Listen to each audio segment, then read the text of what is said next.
Bisnis ultra mikro jadi kelompok usaha yang amat terpukul saat pandemi. Berharap bisa bangkit lagi, pembiayaan bunga rendah jadi harapan mereka.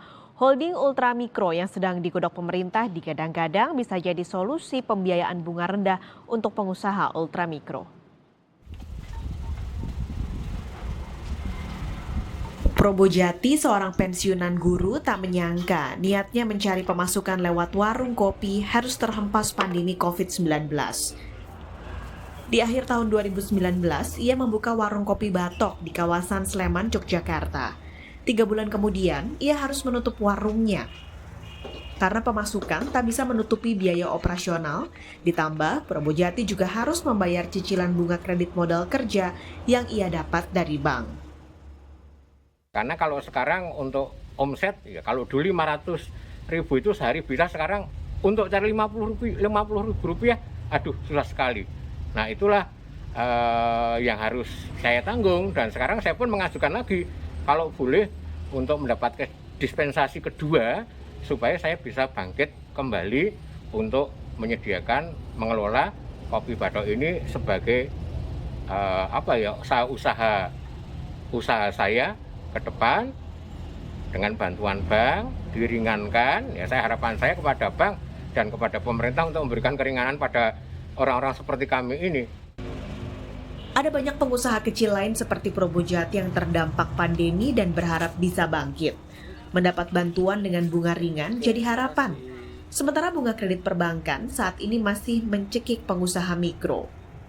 Di Januari 2021, Bank Indonesia mencatat bunga kredit modal kerja bank pemerintah daerah sebesar 10,18%, Bank Swasta Nasional 9,75%, dan Bank Persero 8,86%. Pemberian kredit pun kebanyakan dilakukan untuk sektor besar, otomotif 795 triliun rupiah, industri pengolahan 601 triliun rupiah, dan konstruksi 223 triliun rupiah. Holding ultramikro yang akan dibentuk pemerintah digadang-gadang jadi solusi bagi pengusaha kecil agar bisa mendapat pinjaman berbunga kecil. Pegadaian yang bakal jadi salah satu anggota holding menyebut, holding ini akan menjangkau daerah-daerah yang selama ini tak terlayani perbankan. Dengan BRI, maka kami bisa menghemat per outlet itu per tahunnya 200 juta. Kalau 2000 outlet berarti kita sudah menghemat 400 miliar per tahun untuk biaya operasional. Maka pelayanan kami kepada masyarakat yang di remote area khususnya itu akan sangat nambah banyak. Jadi Pak Menteri, saya sampaikan bahwa Pegadaian hari ini outletnya 4.087, tapi banyak di kota yang besar. Namun, ekonom memberi catatan, pemerintah harus benar-benar memastikan holding ini akan menyediakan bunga rendah bagi para pengusaha ultramikro.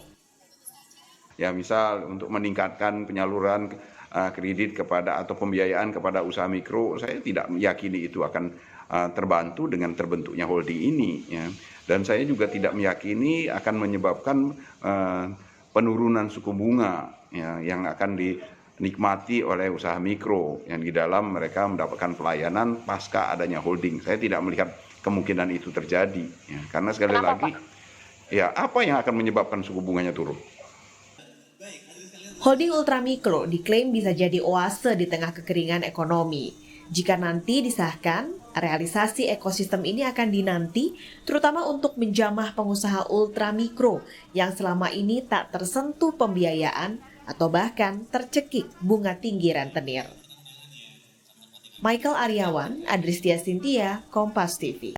Halo sahabat Kompas TV, saya Ihsan Sitorus, presenter program Saksi Kunci Kompas TV.